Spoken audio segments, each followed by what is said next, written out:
9:42 here, Big 550 KTRS. Tonight on the Big 550 KTRS, it is the special. It's the preview of the Kentucky Derby with horse racing expert, baseball announcer, all-around great guy, and, legendary broadcaster, Jay Randolph Sr. Good morning, Mr. Jay Randolph Sr. Good morning, sir. How are you? We are doing great. You are the horse racing expert. I like to win money. That's why you're here, and that's the only reason why you're here, is to glean your insights as to the race tomorrow. Let me say that I'm not the expert. Doug Nachman, our renowned handicapper, is really the expert.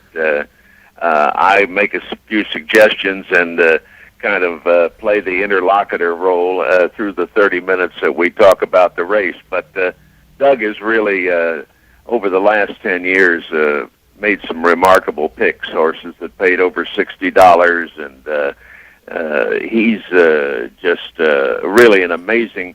He's frankly one of the very best handicappers in America. How did you find your love of horse racing, Jay? Oh, my daddy took me to a little track in West Virginia that was about an hour and a half from our home in Washington, D.C., when he was in Congress, and the name of the track was Charlestown. It's still operating now. It has a casino now, and but it was a little track. And in those days, they didn't have all these exotic bets that we have now. They had the 8 races, win, place, and show, and a $2 or $4 or $8 daily double, whatever you wanted to play on the first and second races. And that was all. There were no exactas, no trifectas, no pick threes, no pick fours, and it's interesting how the betting has changed in thoroughbred racing over the last 50 years. Yeah. One of the things that I'm certainly no expert, but I found my love of horse racing from my grandmother and my uncle, and they used to take us to Belmont when we were kids, and they always told... Oh, what a beautiful track. And my goodness. They used to, leaving, they would always make us stop and genuflect right next to the Secretariat statue. I don't blame them. I don't blame them. And then the other thing they would do is they would tell us, make sure you have enough money for a pretzel. So never leave the track so broke you can't buy a pretzel. Well, that's good advice. Another, I think, good piece of advice for those who are thinking about playing the races: you can't dance every dance. You might want to go, and if there's an 8-race card or a 9-race card, whatever, you might want to pick out 4 or 5 races that appeal to you and concentrate on those more than trying to win every race, because that's impossible, and that's the way you get killed out there. Yeah. But I don't like the Derby having 20 horses. It just seems like the best horse doesn't necessarily win, and it's the horse that sort of gets the lucky ride. Well, I have to agree with you to a certain extent there. It is a huge field, and racing luck comes into play very definitely when you have a field of this size. But at the same time, they're running for $2 million, and to get the purses to where they want, and to get all of the connections, and we have horses this year. We have a horse who was bred in Ireland, who's owned by one of the sheikhs in Dubai and trained by a guy in South Africa.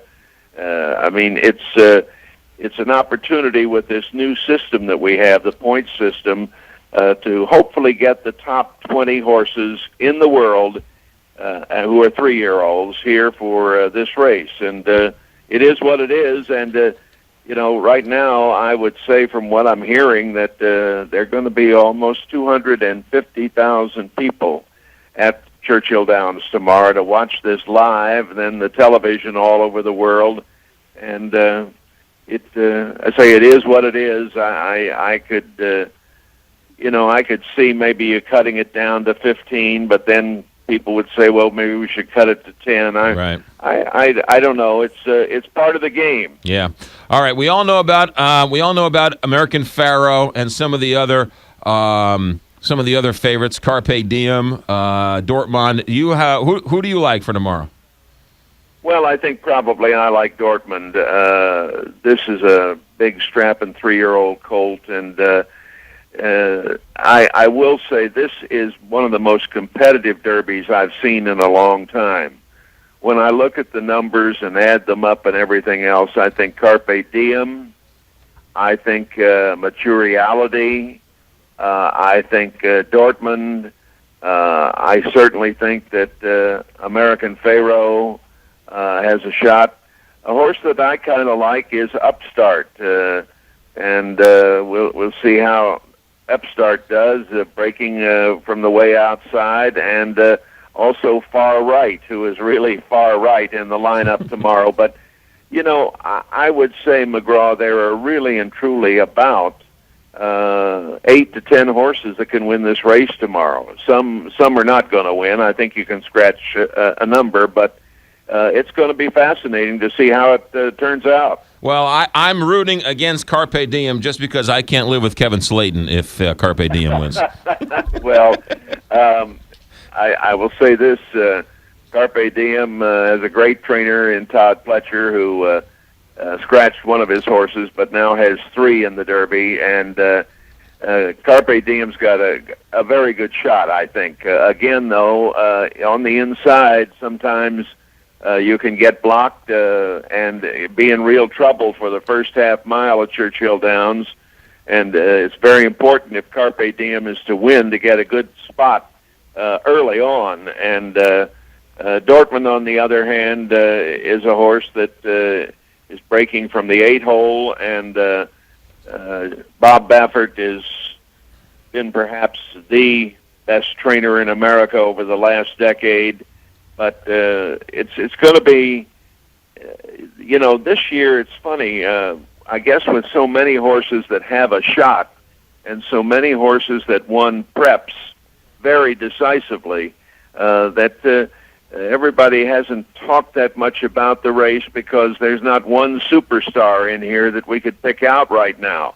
There are probably about 6 or 7 or 8 who can be superstars. And we all ask the question every year, you know, when are we going to have a Triple Crown winner? I don't know if we'll ever have a Triple Crown winner again, but we have the hope that we might have one, and we'll have to see who wins this race tomorrow, and then we'll go from there. Jay Randolph, you're going to be on tonight on KTRS giving more picks and more insight, but do you ever pick this race? It always seems like the winner comes from the 3-hole through the 8 or 9-hole, right? I mean, that's where it seems like the bulk of the winners come from. Would you ever bet just the gate as opposed to the horse? No, I don't bet just numbers. I have friends that bet just numbers, and I have people that bet names that they like. My mother, who loved the races, she always would bet the Ginzeys. Do you know what a Ginzey is? No, tell me what a Ginzey is. Well, a Ginzey is a horse that has 2 names, like John Jones. Okay. And if those 2 names begin with the same letter, like John Jones, that's a Ginzey. And so she always looked for horses that had 2 names, and both of the names started with the same letter. All right. Well, now, hold on a second here. The number 1 horse is Ocho Ocho Ocho. That's 3 names. That's a triple Ginzey. Oh, well. Well, that's who I'm putting my money on. Oh, my goodness. You know, it's amazing. My mom, she loved the track and loved to go there and have lunch with her girlfriends and everything. And I have to say she did pretty darn well betting Ginzeys.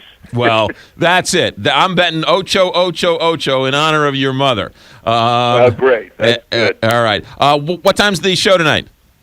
6:30. 6:30 here on the Big 550 KTRS. It's the preview of the Kentucky Derby with legendary broadcaster and one very nice man, Jay Randolph Sr. Jay, thanks for checking in. Talk to you soon. Oh, good to talk to you, bud. Thanks. You got it. Jay Randolph Sr. here on the Big 550 KTRS. It also should be mentioned, and I don't have no more time, but his dad was U.S. Senator Jennings Randolph. Is probably the single biggest reason why we have a interstate system here in America is because of U.S. Senator Jennings Randolph, who was from West Virginia, and that's Jay Randolph.